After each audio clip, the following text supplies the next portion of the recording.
누가복음 15장 1절에서 7절입니다.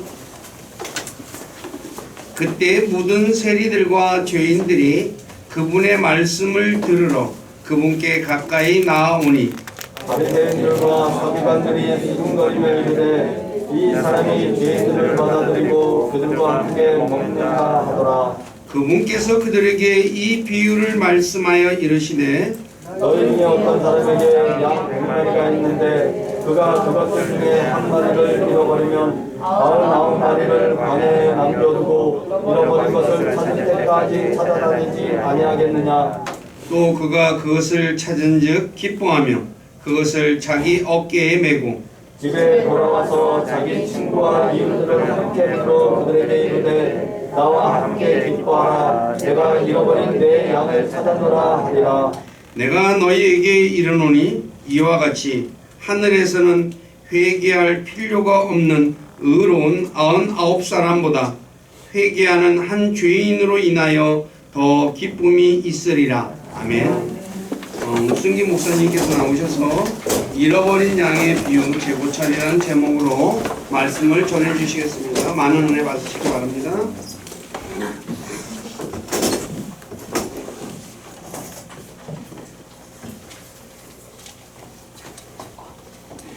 네, 안녕하세요. 반갑습니다.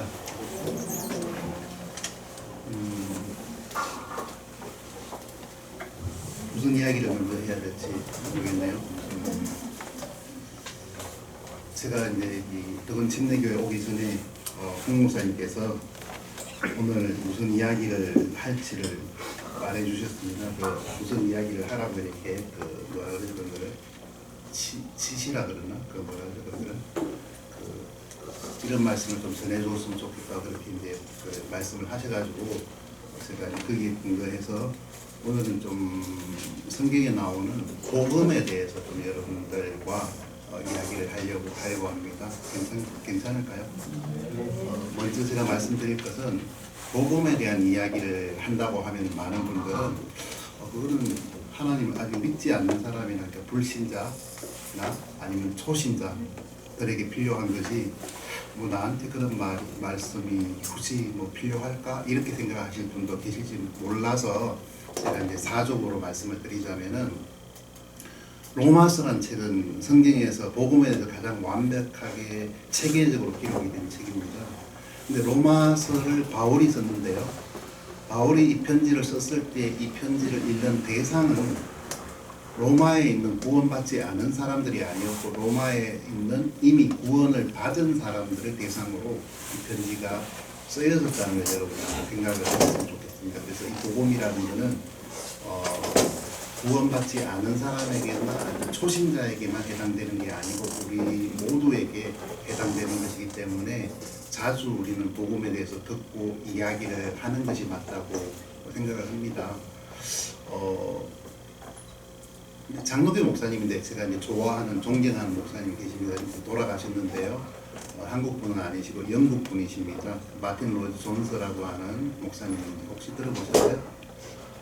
옆집 사세요 혹시? 그분에게 어떤 분이 목사님은 복음에 대해서 얼마나 자주 설교를 하시냐고 하니까 이 목사님이 하는 말이 일주일에 한 번은 복음 설교를 한다고 이렇게 대답을 했습니다. 장로교 목사님인데 스스로를 나는 복음 전도자다 하는 그런 생각을 참 많이 가지시고 복음에 대한 이야기를 많이 하셨습니다. 잠깐만 이런 이야기를 드리자면요. 자매님들은 안 그런 분들이 계실지 모르겠는데 최근에는 축구 경기를 보는 것이 굉장히 즐거워졌습니다.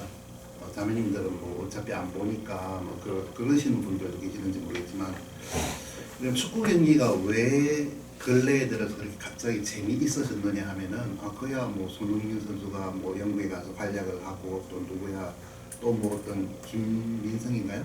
또 이탈리아에 가서 뭐 수비수로서 좋은 활약을 하고 그러니까 그렇죠 하고 대답할지 모르지만 제가 내린 결론은 카메라 때문에 그렇습니다.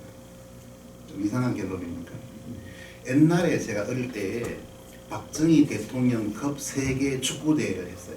우리가 늘 우승했거든요. 그때 우리나라가 세계에서 축구 제일 잘하는 줄 알았어요. 근데 월드컵에 가니까 뭐 9대 0으로 치고 13대 0으로 치고 이제 이래서 우리가 축구를 잘하는 게 아니었구나 이제 깨달았는데, 그 당시 박정희 대통령급 축구대회는 별로 재미가 없었습니다. 왜 그런지 아세요? 역시 카메라 때문에. 카메라가 한 대나 두 대밖에 없었거든요. 지금은 어떤 경기를 중계를 할 때 카메라가 수십 대가 있고요. 심지어는 뭐 드론으로 위에서 이렇게 찍기도 하고 옆에서 찍고 또 막 골이 터졌을 때 관중의 어떤 그 반응이나 감독의 표정이나 이런 것들을 다 찍어주기 때문에 너무 많은 다른 각도에서 여러 카메라를 동원해서 모습들을 보여주니까 축구가 굉장히 재미있어진 겁니다. 왜 제가 이 말씀을 드리냐면은 우리 이제 침례교회 성도들에게 복음이 뭐냐 하고 물으면은 죄송합니다. 굉장히 좀 무미건조한 대답을 하십니다. 많은 분들이. 여러분은 안 그러시리라고 생각을 믿고 싶습니다만, 고린도전서 15장에 보면은 예수 그리스도께서 우리의 죄들을 인하여 죽으시고 묻히셨다가 다시 살아나신 것을 마음으로 믿으면 구원을 받는데 그게 복음이 아니냐. 복음 맞습니다. 복음 맞는데요. 이런 우리가 이 복음이라고 하는 것을 하나의 카메라가 아니라 여러 대의 카메라로 다른 각도에서 살펴보고 생각을 해보고 할 때 우리가 복음에 대한 것들을 훨씬 더 깊이 알 수가 있다고 저는 생각을 합니다. 오늘 제가 좀 그런 일을 실력이 되는지 모르지만 조금 하고 싶습니다. 자, 제가 오늘 누가복음 15장 1절부터 7절까지 먼저 말씀을 드리려고 하는데요. 자, 누가복음 15장에는 세 가지 비유가 나옵니다. 여러분 알고 계시죠? 어떤 비유가 나옵니까? 잃어버린 양에 대한 비유, 첫 번째 비유. 두 번째는요, 10 드라크마에 대한 이야기, 드라크마를 잃어버린 여인에 대한 이야기. 세 번째는요, 저는 이제 제가 설교할 때 저 혼자 말을 하는 걸 굉장히 부담하고 불공평하다고 생각을 해서 여러분이 많이 묻습니다. 좀 익숙하지 않으시면 오늘만이라도 그렇게 좀 해주십시오. 세 번째 이야기는 무슨 탕자 이야기죠.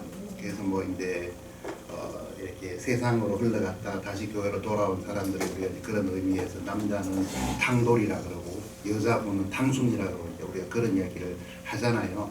이런 탕자에 대한 이야기라고 그렇게 알고 계십니다. 우리가. 그리고 이제 16장에 가면은 두 가지 이야기가 있습니다. 불의한 청지기에 대한 이야기가 나오고요. 비유죠. 네 번째 비유입니다. 예수님이 하신 네 번째 비유. 그러니까 여러분 이 15장, 16장 장을 나누어 놓았지만 이것은 다 예수님이 한 자리에서 하신 말씀입니다. 맞죠? 엄청 길게 이야기를 하신 것 같아요. 그리고 16장의 마지막에 무슨 이야기가 나옵니까? 부자와 나사로에 대한 이야기입니다. 그거는 비유가 아닙니다. 그걸 비유라고 말씀하시면 안 됩니다. 앞에 네 가지는 비유입니다. 근데 다섯 번째 나오는 이야기 부자와 나사로는 비유가 아니고 뭐라고 읽는거요?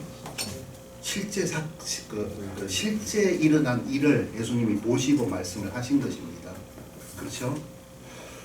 예, 그래서 이 이야기가 다 연결된 이야기인데요, 사실은. 그래서 마치 여러분이 어떤 나무나 잎사귀를 보는 것도 중요하지만은 조감이라 그러니까 새가 하늘에서 이렇게 밑을 내려다보는 그런 그림처럼 시선으로 15장, 16장을 위해서 이렇게 구조를 여러분 잘 이해를 하시면 이 이야기가 제대로 여러분에게 이해가 될 줄로 압니다. 좀 딱딱한 이야기를 드렸습니다. 죄송합니다.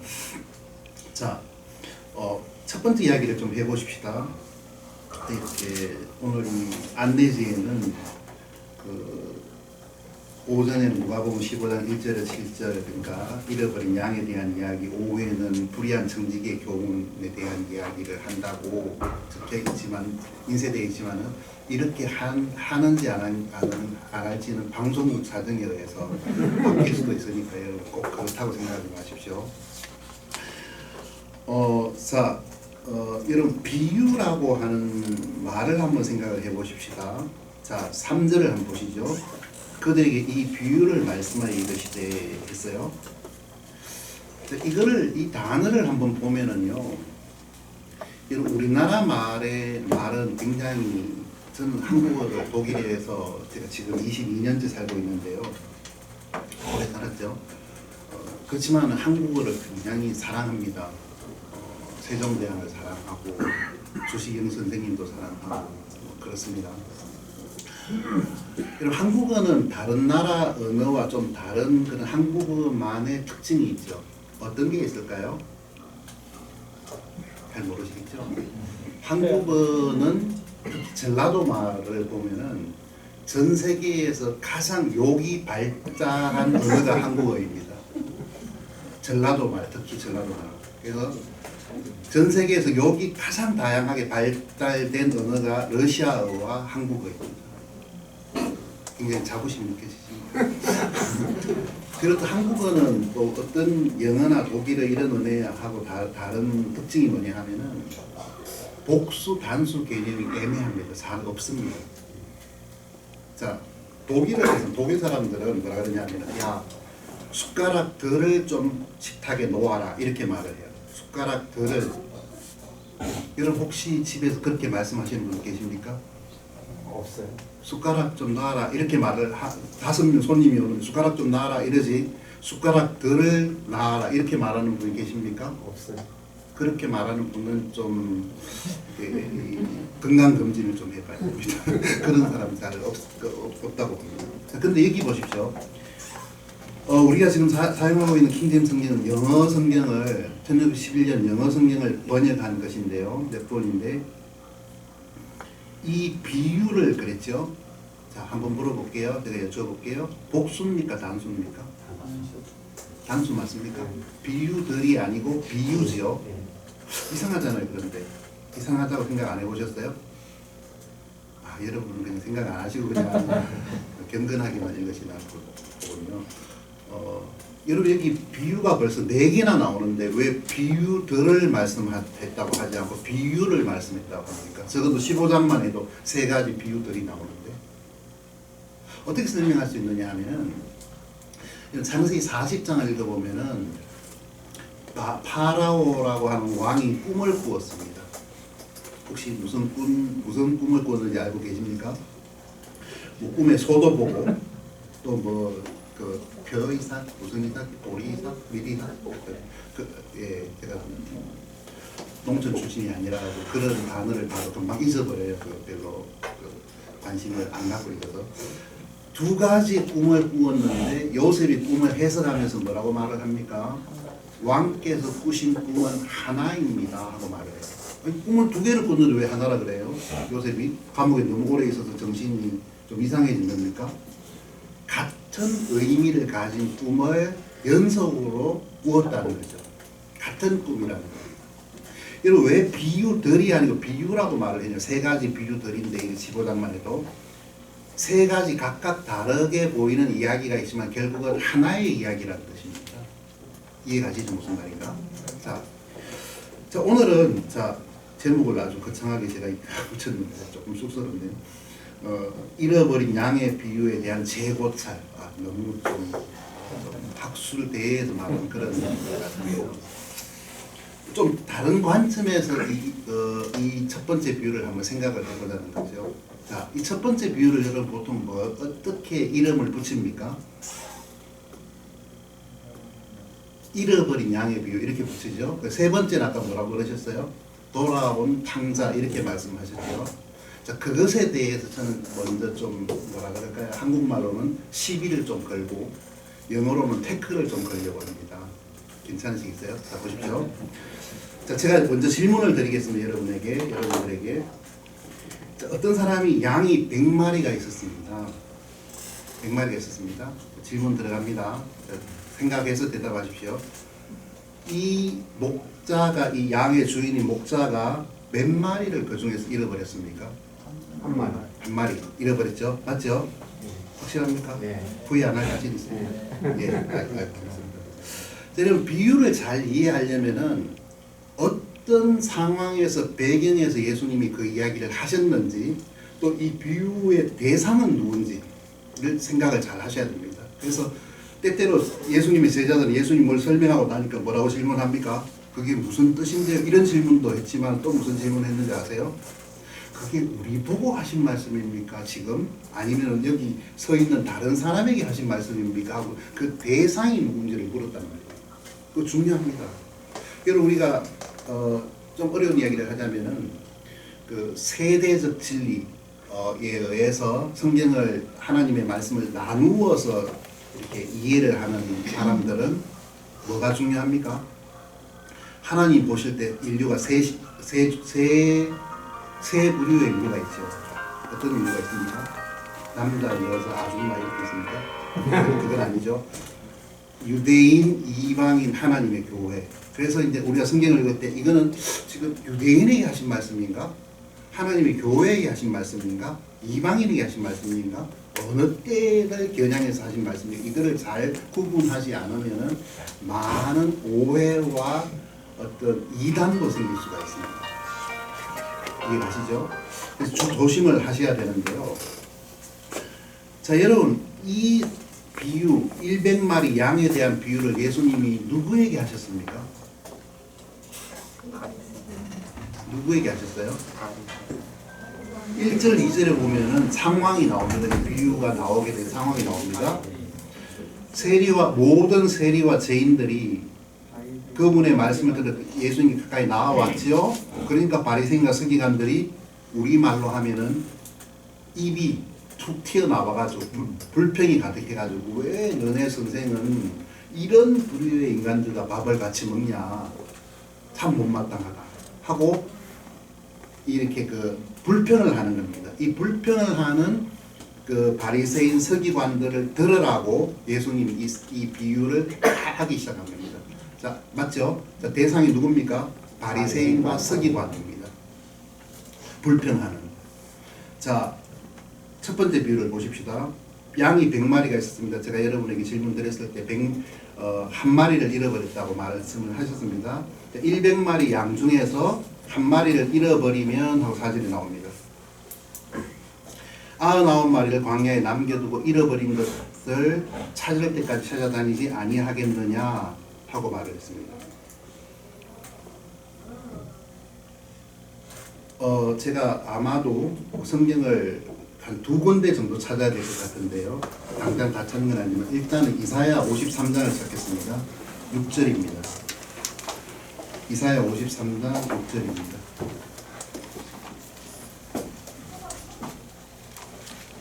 이 53장 6절 찾으셨으면 같이 한 목소리로 같이 한번 읽어보겠습니다. 이사야 53장 6절입니다. 시작. 우리는 다 양 같아서 길을 잃고 각각 자기 길로 갔거늘 주께서는 우리 모두의 불법을 그에게 담당시키셨도다. 네. 자, 여기 보면 다시 한번 제가 읽어볼게요. 뭐가 제가 읽은 것 중에 잘못되었는지를 한번 발견해 보십시오. 성경하고 어떻게 다른지. 우리 중에 일부는 양 같아서 길을 잃고 각각 자기 길로 갔거늘. 다릅니까? 맞습니까? 다르죠. 어떻게 다릅니까? 우리는 다라고 말을 했습니다. 다. 자, 그러면 이 이야기 이사야의 말에 의해서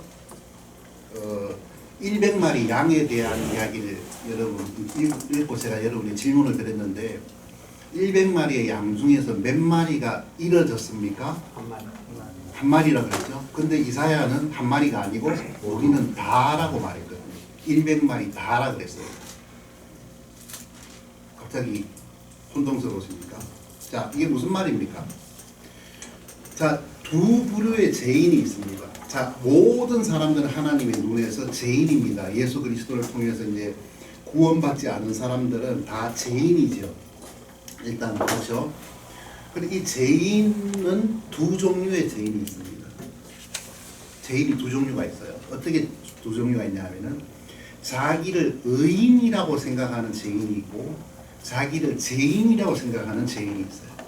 그래서 예수님이 이 상황에 대해서 뭐라고 하셨냐 하면은 건강한 자는 의사가 필요가 없고 병든 자라야 쓸 데가 있다. 아니 안 그래도 성경도 주어서 다 읽기 힘든데 예수님 왜 하나만한 이런 이야기를 왜 하셨어요? 아픈 사람이 병원에 가는 것이 이 말을 왜 하셨을까요? 뻔한 이야기를. 그럼 목사가 조심해야 되는 것은 목사는 뻔한 이야기를 하면 안 됩니다. 목사가 할 수 있는 가장 심각한 범죄는 뭐냐면 사람들을 지루하게 하는 겁니다. 그 용서받을 수 없는 죄거든요. 그래서 뻔한 이야기를 하면 안 됩니다. 예수님 왜 뻔한 이야기를 하셨을까요? 병든 자에게라야 의사가 필요 있고 건강한 자는 필요 없잖아. 왜 하셨을까요? 똑같은 상황에서 하신 말씀입니다. 누가복음 15장과 불편을 하는 바리새인과 서기관들은 죄인입니까? 의인입니까? 죄인이죠. 건강한 자입니까? 병든 자입니까? 근데요, 어떤 차이가 있습니까? 세리와 죄인은 자기가 병들었다고 생각하는 병자이고 서기관과 바리새인은 자기가 건강하다고 생각하는 병자입니다. 무슨 말인지 이해하셨어요? 이런 자기가 지금 암이 3기, 4기인데 아직 뭐 통증도 없고 못 느껴요. 그럼 병원에 갈까요? 안 갈까요? 안 가죠. 왜 안 갑니까? 건강하다고 생각하니까. 실제로는 병들었는데. 이해가시죠? 그래서 병든 자라야 의사가 쓸 데 있다는 말은 우리가 알고 있는 그 뜻이 아니고 병들었고 자기가 병든 것을 깨달은 사람이, 깨우친 사람이 영혼의 의사이신 예수님에게 나아간다는 말이에요. 많은 분들은 그렇게 생각을 안 하고 당연한 말이죠. 예수님이 그 당연한 말을 하시는 분이 아니거든요. 뻔한 얘기를 하시는 분이 아니거든요.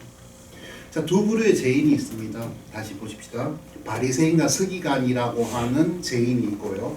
이쪽 부류. 또 한 부류는 세리와 죄인이라는 부류가 있습니다. 누가 하나님 앞에 잃어버린 바 되었습니까? 바리새인과 서기관입니까? 아니면 세리와 죄인입니까? 세리와 죄인은 아니고요. 둘 다 잃어버리고 둘 다 하나님을 떠난 인간들입니다. 그렇죠? 근데 한 부류에 속한 사람들은 자기가 잃어버린 것을 깨닫고 세리와 죄인들처럼 예수님께 나오고 또 한 부류는 자기가 건강하다고 생각하니까 나오지 않습니다. 그 이야기를 지금 하는 거거든요. 그래서 재고찰이라고 하는 좀 거창한 단어를 사용한 것은 많은 분들이 이 비유를 오해하고 있기 때문에 이 시간을 통해서 좀 그 오해를 좀 바로잡고 싶은 마음에서 이제 말씀을 드립니다. 자, 이야기를 한번 계속 읽어보십시오. 다시 누가복음 15장으로 돌아가겠습니다. 이사야서를 기억하고 계시고요. 누가복음 15장입니다. 여러분 옛날에 제가 초등학교 다닐 때 이렇게 그 초등학생들이 보는 신문이 있으면 그 신문의 한 켠에는 그 만화가 그려져 있었어요. 그리고 이 그림 중에서 잘못된 것을 찾으세요. 이런 게 있었어요. 그러니까 선풍기가 막 돌아가는데 전기는 고쳐 있지 않는 거예요. 이런 것들. 자, 지금 여러분이 그런 연습을 하는 겁니다. 재밌겠죠?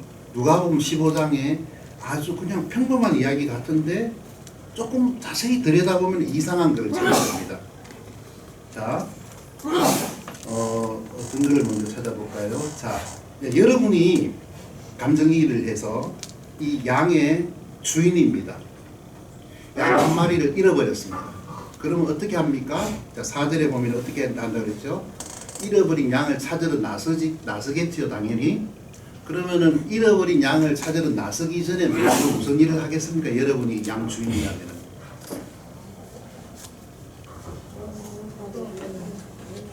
자, 한 마리를 잃어버렸습니다. 그럼 99마리, 99마리의 양들을 어떻게 해야 되죠?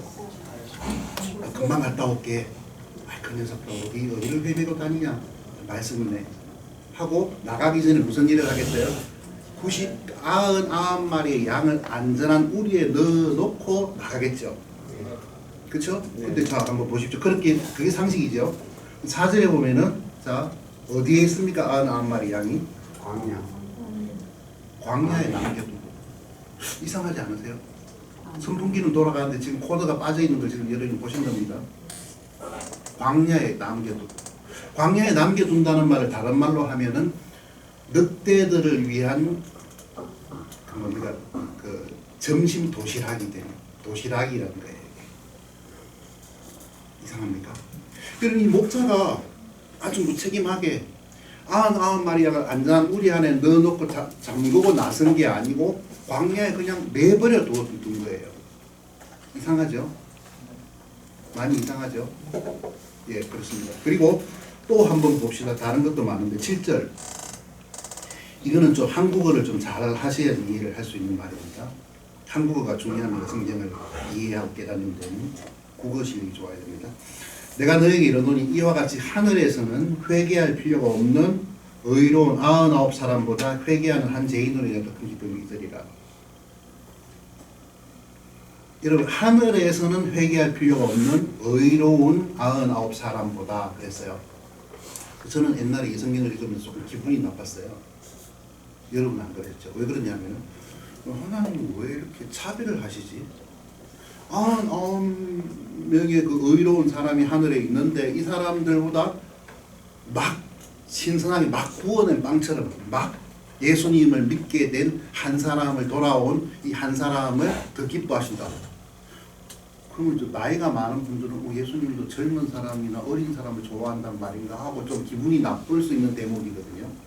여러분 이 말을 그렇게 읽으시면 안 되고 하늘에서는 하는 이 말이 하늘에 있는 의로운 사람 99명이란 말이 아니고 하늘에서 땅에 있는 100명의 양과 같은 사람을 볼 때에 회개하는 한 죄인을 더 기뻐하신다. 그 말입니다. 다시 말하자면은 회개할 필요가 없는 의로운 99명은 누굽니까? 왜 회개할 필요가 없습니까? 이 사람들은 의인이니까. 그 말이 아니고요. 바리새인과 서기관처럼 자기의 죄를 이렇게 느끼지 못하고 자기가 얼마나 하나님 앞에 추악한 죄인인 것을 알지 못하기 때문에 인식하지 못하기 때문에 회개할 필요가 없다고 생각하는 스스로를 건강하다고 생각하는 사람들을 계속해서 말하고 있는 것입니다. 너무 어렵습니까? 제 이야기가? 이해가세요? 주일 아침에 와서 괜히 막 머리가 복잡해지는지 모르겠는데 잘 한번 이해를 한번 해보십시오. 예수님이 지금 하시는 말씀은 우리는 다 양 같아서 다 잘못 행해서 그릇 행하여서 각기 자기의 길로 갔죠. 그렇죠? 인간은 두 종류의 인간이 있습니다. 죄인들 중에는 구원받지 않은 죄인들 중에는 두 종류가 있습니다. 어떤 죄인들이 있을까요? 바리새인과 서기관처럼 자기를 의롭다고 믿고 있는 그래서 회개할 필요가 없다고 생각하는 사람들 자기를 의롭다고 믿는 사람들이 있고요. 자기가 정말 자기의 어떤 나쁜 행실이나 어떤 그런 부도덕한 삶을 통해서 자기가 정말 더럽고 추한 죄인이라는 걸 인식한 사람이 있다는 겁니다.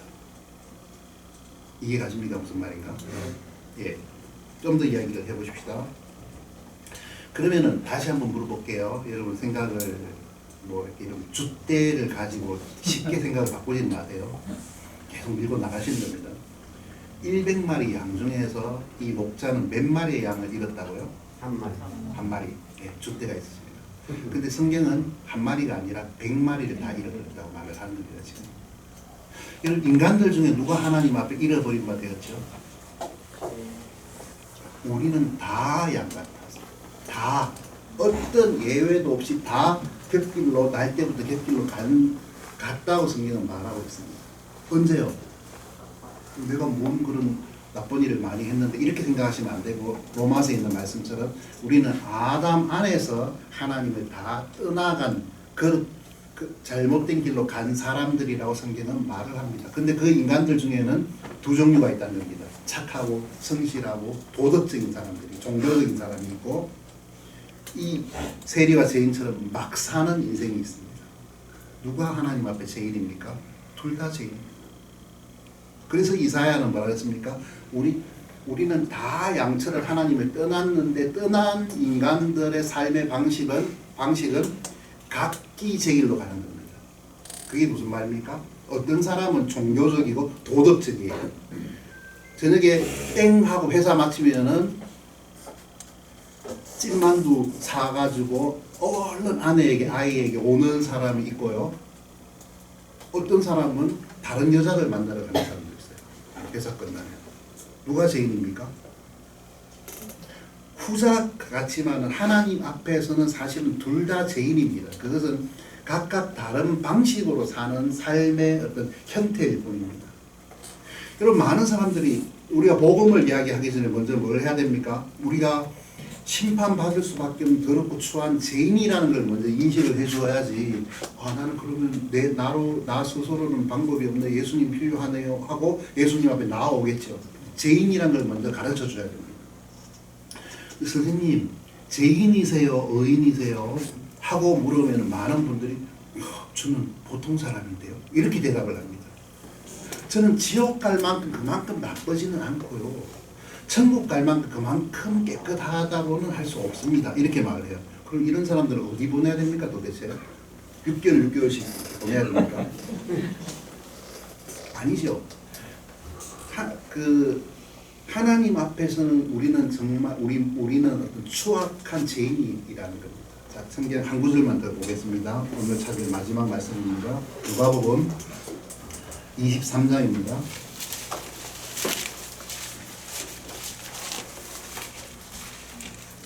누가복음 23장 잘 아시는 이야기니까 빨리 말씀드릴게요. 30절부터입니다. 두 명의 범죄자가 예수님과 함께 십자가에 달려 못 박혀 있었습니다. 한 범죄자는 예수님 막 욕을 했죠. 그렇죠? 근데 다른 하나는 40절에 39절이네 죄송합니다. 40절에 대받아서 그를 꾸짖으며 이르되 내가 동일한 전제를 받고서도 하나님을 두려워하지 아니하느냐. 우리는 우리가 행한 일에 합당한 보응을 받은 참으로 공정하게 정죄를 받으며 이 사람은 아무 잘못도 행하지 아니하였느니라. 여러분 이거는 엄청난 이야기입니다. 왜 그런지 아세요? 얼마 전에 유럽의 그 핀란드라고 하는 나라가 있는데 그 나라의 노키아 부사장이 취미가 바이크 타는 게 취미였는데 그거 타고 시내를 이렇게 바이크를 타고 한 10km 정도 속도 위반을 했습니다. 카메라가 김치 치즈하고 찰칵하고 찍고 고지서가 날라왔습니다. 벌금 고지서가. 얼마나 나왔을까요? 10km 위반했는데 1억 3천만 원짜리 고지서가 날라왔습니다. 1억 3천만 원. 5만 원, 6만 원이 아니고요. 1억 3천만 원짜리가 날라왔습니다. 왜 그럴까요? 핀란드는 벌금을 매길 때에 속도 위반 몇 킬로는 얼마 하고 5만 원, 3만 원 이렇게 매기는 게 아니고 그 사람의 연봉에 따라서 벌금이 다르게 나옵니다. 노키아 부사장은 돈을 아마 잘 버나 봐요.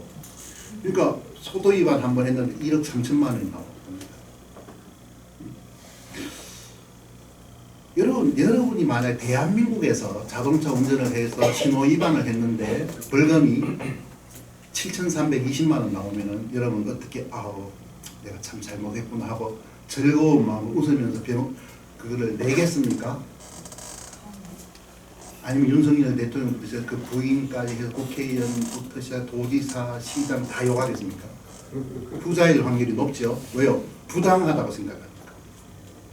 아니 뭐 대통령이 지금 뭐예요? 뭐 이판사판 7천만 원 내 피 같은 돈이 나갈 판인데 응? 화가 나겠죠 당연히. 이런 인간의 죄에 대한 하나님이 내리시는 벌칙금이라고 할까요? 벌은 뭡니까?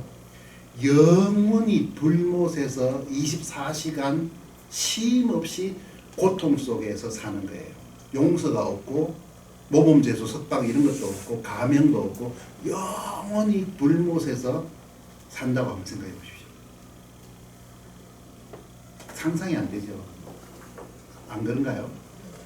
여러분 영원히 불못에서 막 침이 안 나고 입이 탁탁 막히고 막 입안이 막 모래같이 버석버석하고 뜨겁고 막 그리고 또 정신적인 엄청난 고통 그것도 대단한 거 스트레스라 그러죠. 지옥은 육체적 고통뿐만 아니라 정신적인 고통도 있습니다. 그 상태가 영원히 지속됩니다. 용서가 없습니다. 여러분이 별 생각 없이 그래 예수님 안 믿고 그렇게 살면은 죽으면 지옥까지 이렇게 말씀하실 수가 있는데 당사자의 입장에서 이걸 보면은 이건 너무 부당한 벌입니다. 안 그런가요? 잘 모르시겠어요? 응?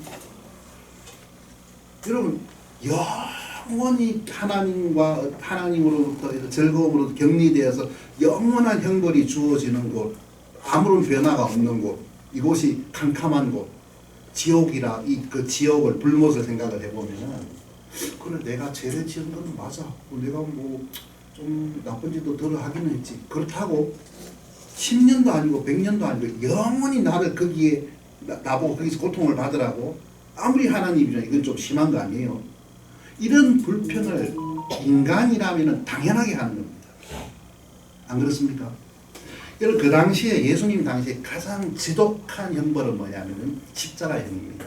로마가 그 당시에 카르타고라고 하는 지금 북아프리카의 그 알제리, 모로코 이쪽에 북아프리카를 차지하고 있는 카르타고라고 하는 나라와 전쟁을 했어요. 그 전쟁을 이제 포에니 전쟁이라고 그러는데 그 전쟁을 해서 이제 로마인들이 여러 가지 것들을 얻었어요. 승리를 하고 그래서 이제 뭐 꽃 재배하는 것도 배우고 뭐 이렇게 많은 또 경제적인 이익도 거두고 이제 그 유럽의 패권자가 되었죠. 또 하나 카르타고로부터 배운 게 있는 게 뭐냐면은 사람을 사형을 시키는데 십자가에 못 박아 죽이는 그거를 배웠어요. 카르타고로부터 수입을 했어요. 여러분 한번 생각해 보십시오. 얼마나 잔인합니까? 살아있는 사람을 대못을 손과 발에 박아놓고 나무에 걸어놓으면은 그 이제 체중을 지탱하기 위해서 이제 몸이 찢어지고 뼈가 부서지고 몸에 있는 모든 피와 물을 다 쏟고 죽습니다. 엄청난 고통입니다.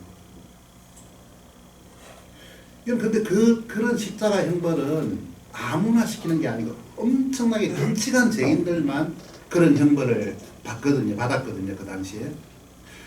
여러분 이 강도 중에 하나는 뭐라 그러냐면은 굉장히 놀라운 말을 해요. 이런 말을 하기가 쉽지 않아요. 사실이죠. 우리는 우리가 행한 일에 합당한 보응을 받으니 참으로 공정하게 정죄를 받거니와. 여러분이라면 이 말을 하시겠어요?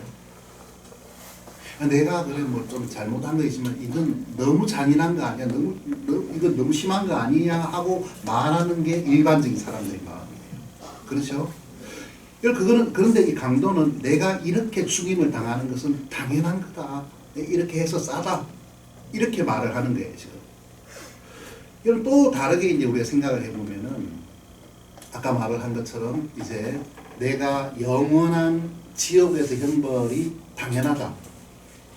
이렇게 이제 여기는 것과 같은 것이죠. 자, 여러분. 근데 많은 사람들이 이 말을 사실은 이해를 잘 못해요. 이해를 잘 못한다는 말은 자신들의 어떤 죄가 얼마나 끔찍한지에 대해서 사실은 잘 인식을 못하거든요. 뭐라고 설명을 해야 될지 모르겠네요. 저는 제가 이제 이 복음을 접하고 복음에 대해서 듣고 한동안 그것이 믿어지지가 않았어요. 왜냐하면은 첫 번째 단계가 아까 말한 것처럼 내가 죄인이라는 걸 정말 지옥에 가야 마땅한 죄인이라는 걸 하나님 앞에 시인을 해야 되는데 그때 처음 제가 그 복음의 말씀을 들었을 때가 초등학교 6학년이었는데 그때는 지금하고 다르게 진짜 이렇게 알프스 소녀 하이디처럼 빼먹지 않은 그런 삶을 살았기 때문에 무슨 죄를 말할까? 이해가 안 가는 거예요. 제 형을 보면 저보다 나이가 3살 많은 형을 보면은 확실히 죄인이 맞더라고요. 제가 죄인이라는 거는 믿어지지가 않았거든요. 뭐 하여튼 뭐 말로 다 할 수 없는 그런 죄를 짓는 걸 내가 봤기 때문에 형님. 그래서 뭐 형은 뭐 수시로 그 아버지 어머니께 그 주머니를 뒤져가지고 돈을 가져가요. 그래서 돈이 없어졌잖아요. 그래 아버지가 이리 와! 그래서 일단 막 이렇게 막 야단을 치면은 그 헐리우드 연기 그런 거 있잖아요. 아버지 그 돈 그까짓 것 얼마 된다고? 제가 뭐 가져가는 걸 봤습니까? 정말 서운합니다. 이래도 되는 겁니까? 막 이렇게 막 눈물을 흘리면서 그러니까 아버지가 막 갑자기 당황해가지고 야 내가 잘못 생각했나? 내가 다른 데 어디 흘렸나? 그러는데 그때 마침 이제 바지에서 이제 그 돈이 떨어져가지고 근데 이 새끼라 막 그러면 막 형이 막 집을 뛰쳐나가면서 이 집은 더러워서 안 산다고 막 밖에 나가서 막 집으로 향해서 돌 던지고 이랬거든요. 그래서 나는 그 형이 죄인인 거는 확실히 믿어졌어요. 근데 나는 내 죄를 위해서 예수님 죽었다. 내가 뭘 했는데 이게 이해가 안 갔거든요. 솔직히. 근데 그 여러분도 이제 이해를 하시겠지만은 우리가 죄인이라는 거는 구원을 받기 전에도 알지만 구원을 받고 나서 실제로 내가 하나님 앞에서 빛 앞에서 삶을 살면서 더 느끼는 거예요. 사실 좀 아이러니한 말이지만 그렇거든요. 이게 바깥에서 빛이 들어오면은 막 이렇게 방 안에 이렇게 먼지 같은 것이 떠다니는 게 보이는 것처럼 빛 대신 하나님 앞에 우리가 가까이 나아가면 갈수록 우리의 죄됨을 사람들은 알게 되거든요. 자, 진행하려면 이야기를 좀 정리를 하면서 이야기를 해야 되겠습니다. 자, 그래서 누가복음 15장에 나오는 이 이야기, 첫 번째 이야기는 우리가 다 하나님을 태어날 때부터 하나님을 떠난 죄인이다는 것을 말을 하고 있습니다. 예? 그리고 이제 좀 건너뛰어서요. 세 번째 이야기를 한번 세 번째 비유. 여러분이 아까 방금 잃어버린 아들, 뭐 탕자의 비유라 그랬는데 다시 또 물어볼게요. 어떤 사람에게 두 아들이 있었습니다. 그렇죠? 두 아들 중에 넷째 아들이 집을 떠났습니까? 아버지를 떠났습니까? 둘째 아들이죠. 저도 둘째지만 둘째가 좀 문제가 많거든요. 자, 둘째 아들이 집을 떠났습니다. 첫째 아들은요? 떠났습니까? 안 떠났습니까? 안 떠났죠. 근데 제가 아까 말했죠. 첫째 번째 비유와 세 번째 비유, 두 번째 비유는 같은 이야기라. 무슨 말입니까? 자, 여러분에게 한번 보여드릴게요. 누가복음 15장을 봅니다. 15장에 보면은 자, 그 아버지가 돌아온 아들을 맞이하고 막 기뻐서 잔치를 베풀었죠. 그렇죠? 근데 아들이 덜에 있다가 집에 이제 일 마치고 집에 가까이 왔을 때 춤추는 소리와 그 음악 소리를 들었습니다. 이게 뭐냐고 말하니까 당신의 동생이 돌아왔는데 아버지가 무사히 건강하게 돌아온 것을 기뻐해서 살진 송아지를 잡았습니다. 27절에 보면 나오죠. 28절 이 첫째 아들의 반응을 한번 보십시오. 동생이 돌아왔다고? 아유 언제 왔어? 막 기뻐하고 막 서둘러서 집에 들어갑니까? 아니죠. 뭐 합니까? 노하여 들어가려 하지 않고 아니니까 아버지가 나와서 아들에게 간청을 했어요. 자, 이게 무슨 이야기입니까 지금? 같은 이야기입니다. 이런 세리와 죄인들이 회개하고 하나님 앞에 예수님께로 와서 말씀을 듣는 걸 보고 예수님은 기뻐하시는데 바리새인과 서기관들은 어떻게 합니까? 요 첫째 아들처럼 지금 하고 있는 겁니다. 툴툴거리는 겁니다. 나는 이때까지 아버지의 말을 어김이 없었는데 누가 하는 말입니까? 우린 율법 다 지켰다고 말하는 바리새인과 서기관들이 하는 말입니다. 여러분 오해하시면 안 됩니다. 둘째 아들이 아버지를 떠난 게 아니고 두 아들 다 아버지를 떠났습니다. 근데 왜 첫 번째 아들은 아버지를 떠나지 않았다고 대부분 사람들이 알고 있습니까? 외형적으로 보면은 엄친하거든요. 바른 생활 사나이예요.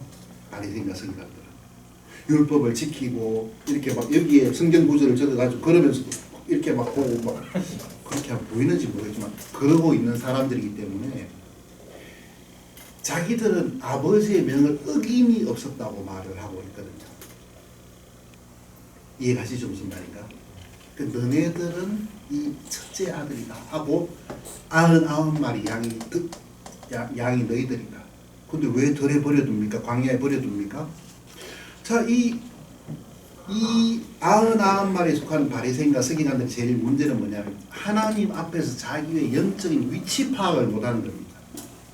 여러분 내비게이션이라는 기계를 여러분이 저는 원래 김치인데 내비게이션 사용하고 나서 이 병세가 더 짙어졌습니다. 저는 막 내비게이션 켜지 않으면 집도 못 찾아보고 이러거든요. 여러분 내비게이션을 켜면은 자 덕원 침례교회 하고 치면은 어떻게 합니까? 내비게이션이 뭘 합니까? 지금 내가 이 자동차에 있는 위치를 잡습니다. 여기서 가장 빠르게 가는 길, 또 편안하게 가는 길을 제시해 줍니다. 여러분 우리가 성경을 읽으면서 하나님이 이런 분이라는 걸 알아야 되지만 또 뭘 알아야 됩니까?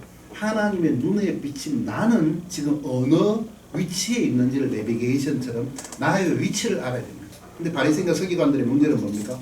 하나님은 아는데 자기의 영적인 위치를 모르는 거예요. 바르게 하나님을 찾아갈 수가 없는 거죠. 이거는.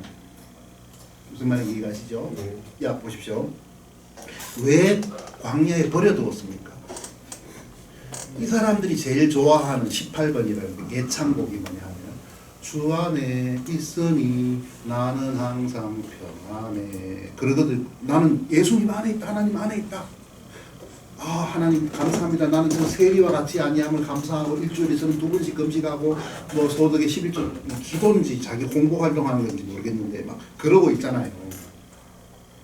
너네들은 안 되겠다. 그리고 이 목자는 이 양들을 어떻게 하면 아나 말이 양들을 좀 열병이 심하구나. 찬바람이 좀 쐬야 되겠다 하고 광야에 둔 겁니다. 광야에서 주 안에 있으니 나는 항상 평안해. 하나님 감사합니다. 할렐루야 땡큐 그러는데 옆에 누가 하나 지나가면서 우 하고 늑대가 지나가는 거예요. 이제 상황 파악이 좀 돼가기 시작하죠. 아 여기가 우리가 아니고 광야구나. 내가 하나님 안에 있는 게 아니라 하나님 바깥에 있구나. 이거를 인식하게 하기 위해서 이 목자는 사랑으로 99마리의 양들을 광야에 내버려 두신 겁니다. 상황 파악을 좀 하라고. 이해가십니까? 여러분 정말 이거는 중요한 일이거든요. 이런 사람이 예수님을 만나기 전에 영혼의 의사이신 예수님을 만나기 전에 가장 먼저 해야 될 일은 뭡니까? 자기가 죄인인 거. 아 죄인이죠. 죄인 아닌 사람 누가 있어? 이거는 죄인인 걸 시인하는 말이 아닙니다. 아시겠어요? 어떻게 시인을 해야 됩니까? 하나님, 예수님, 나는 영원히 100년도 아니고 100만 년도 아니고 100억 년도 아니고 영원히 지옥의 불목 가운데서 펄펄 튀겨져도 그렇게 고통을 당해도 싼 인간입니다. 정말 나는 더럽고 추한 사람입니다. 이거를 하나님 앞에 인식하고 인정을 해야 되는 거예요. 여러분 많은 사람들이 그렇게 하지 않거든요. 심지어는 구원받은 성도분들도 자기들이 얼마나 나쁜 죄송합니다. 이해하고 들어주시고 나쁜 놈인지 나쁜 년인지 이런 인식이 없습니다. 사실 옛날에 초등학교 6학년 하이디 소녀 같은 마음을 가진 저처럼 나도 감사하네 땡큐 당케 스파시바 이러는데 마지막에 한 말 러시아 말이었습니다. 감사하다고 말을 하는데 얼마나 더러운 죄인인 나를 구해 주셨는가에 대한 절절한 느낌이나 이런 건 없습니다. 사실은. 그렇기 때문에 구원이 그렇게 크지 않습니다. 그 사람들에게는. 나 같은 죄인이 뭐라고 하는 절절한 감사함도 굉장히 떨어집니다. 사실은. 그래서 복음 설교가 필요하다는 겁니다. 교회 안에서. 이해가시죠? 여러분 이런 생각을 한번 해보십시오. 예수님 십자가에서 죽으셨습니다. 어떤 어떤 죽음을 당하셨습니까? 아까 말한 것처럼 모세의 그 못 박히시고 창으로 옆구리를 찔렀고 채찍으로 등을 맞았죠. 그렇죠? 그리고 정신적인 고통. 사람들이 예수님을 모욕하고 뛰어내려 봐라 그러고 막 모욕하고 그리고 우리가 성화 같은 데 보면 예수님이 이렇게 천조각 같은 걸 천조각으로 몸을 가리고 있는 그런 그림인데 사실은 그렇지 않아요. 벌거벗겨서 세워놨고 엄청난 모욕입니다. 수치감을 주는 거거든요. 여러분 그 예수님의 십자가를 우리가 보면서 두 가지를 봐야 됩니다. 하나는 뭡니까? 내가 무엇이 간데 나를 위해서 예수님이 이렇게 그런 죽음을 기꺼이 즐겁게 당하셨을까?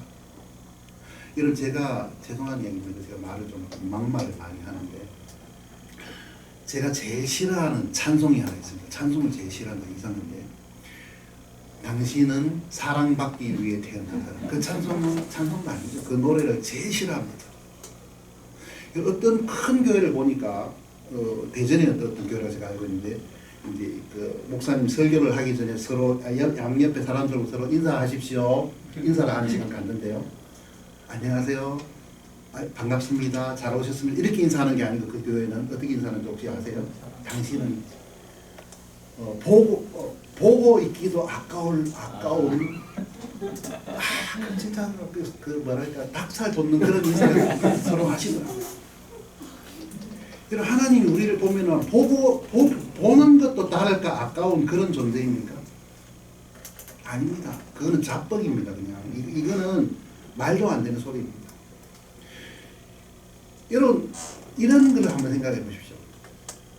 사람들은 하나님이 예수님 통해서 우리를 구원하신 것을 삼성전자 서비스 센터의 그 서비스라고 생각하는 경향이 있어요.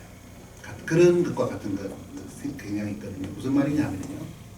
여러분이 휴대전화를 샀습니다. 갤럭시 100만 원을 주고 샀는데 산지 한 달도 안 되는 고장이 났어요. 그럼 어떻게 합니까? 서비스 센터에 가서 저 시간이 있으시면 좀 고쳐주실 수 있을까? 이렇게 합니까? 아니면 조금 화가 나서 이게 뭐예요? 한 달도 안 됐는데 이거 뭐 1, 20만 원짜리도 아닌데 이거 그렇게 하죠.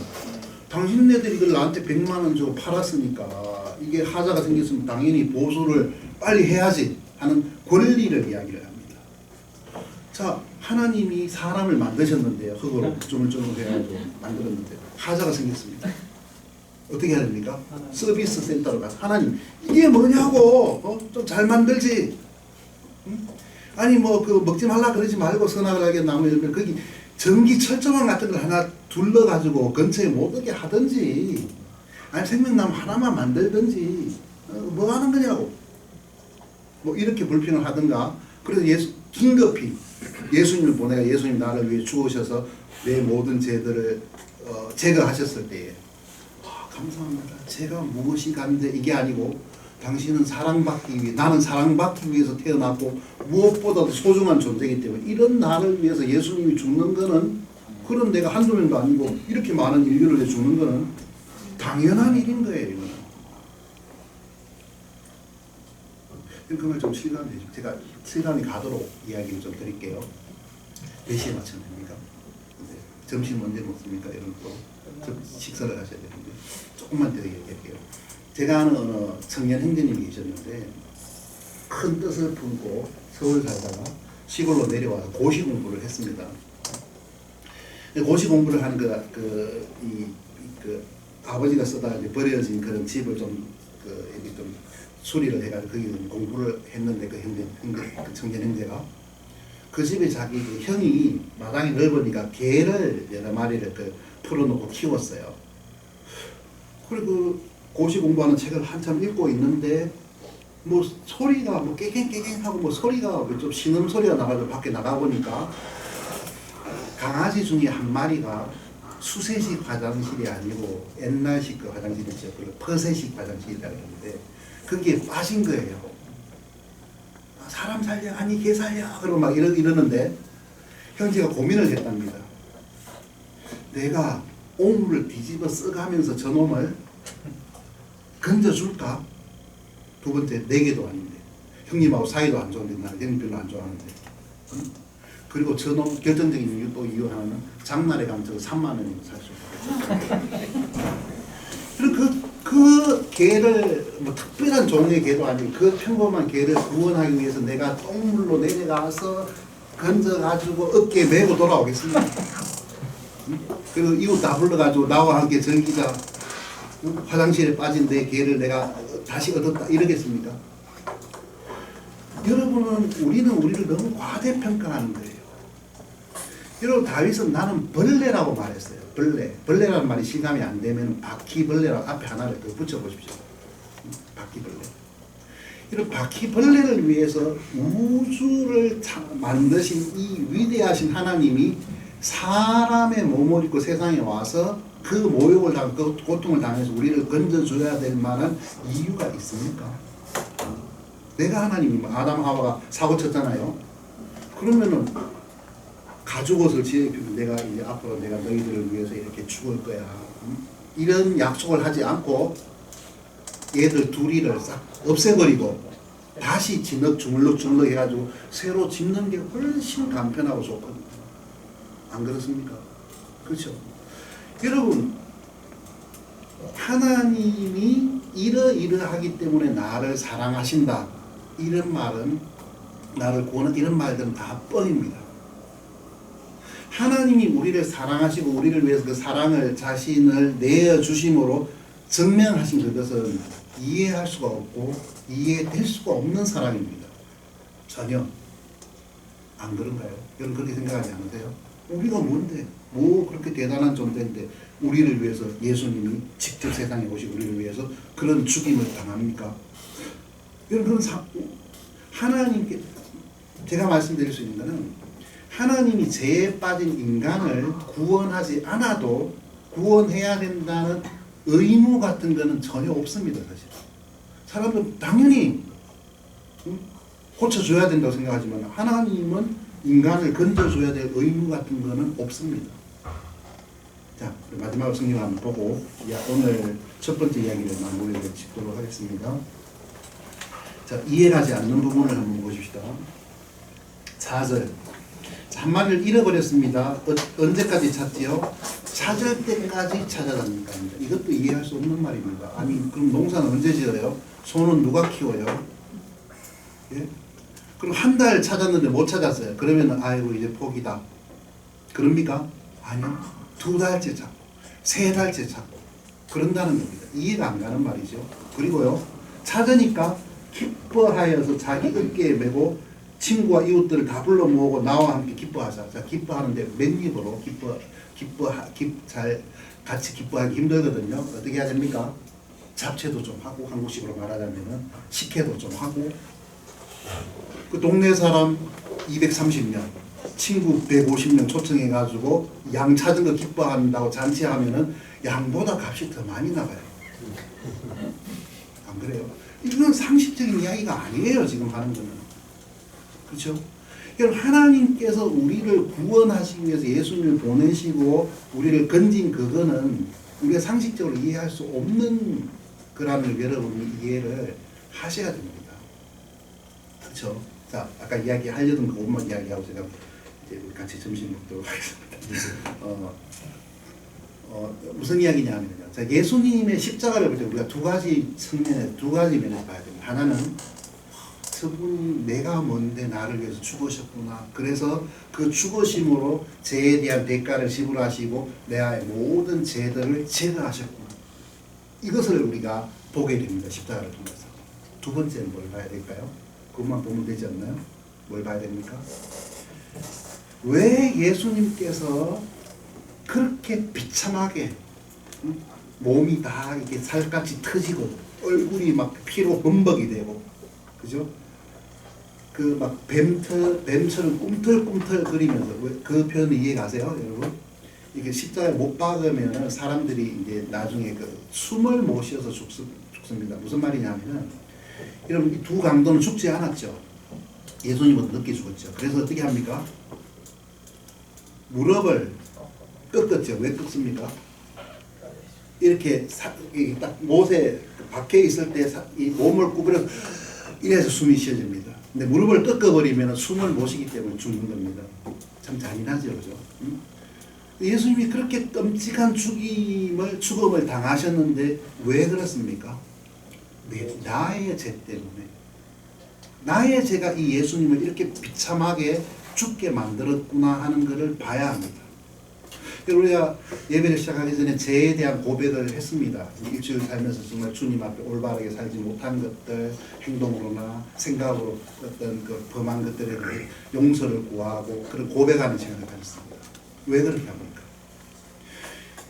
여러분 우리 그냥 단순히 나의 모든 죄가 용서되었지 제거되었지 이런 게 아니고 그럼에도 불구하고 내 죄가 그 예수님을 그렇게 끔찍하게 죽임을 당하게 했다는 것을 생각을 해야 하면은 죄라는 것을 우리가 미워하게 됩니다.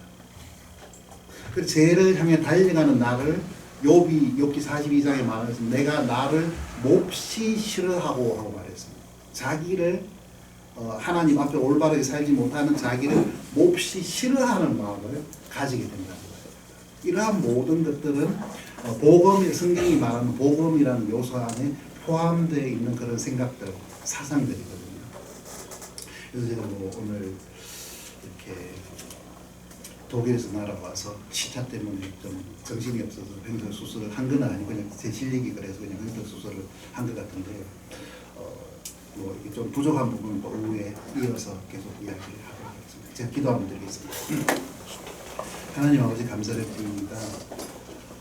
오늘 우리가 누가복음 15장, 이사야 53장, 누가복음 23장을 통해서 죄라는 것, 복음에 대해서 우리 주님께서 우리를 위해서 죽으신 그 죽음에 대해서 여러 가지 생각들을 함께 해보았습니다. 주님, 우리가 마치 이사야가 하나님 앞에 섰을 때에 화로다 하고 소리를 질렀던 것처럼 베드로가 예수님 앞에 섰을 때에 죄인이라고 고백하고 나를 떠나시라고 말씀을 드린 것처럼 우리가 자주자주 동일한 경험을 체험을 하게 되기를 바랍니다. 빛 대신 주님 앞에 서서 우리가 얼마나 죄된 인간이고 우리의 행동이나 생각의 그 행동의 동기가 얼마나 여전히 추악한지를 알게 하셔서 정말 견건하게 살게 하시고 주님의 거룩함을 닮아가도록 우리를 이끌어 주시기 되기를 바랍니다. 또 삶 속에서 자주 복음에 대해 생각을 하고 이 복음에 대한 감사한 마음을 우리가 품고 살게 되기를 원합니다. 감사를 드립니다. 예수님의 이름으로 기도드렸습니다. 아멘.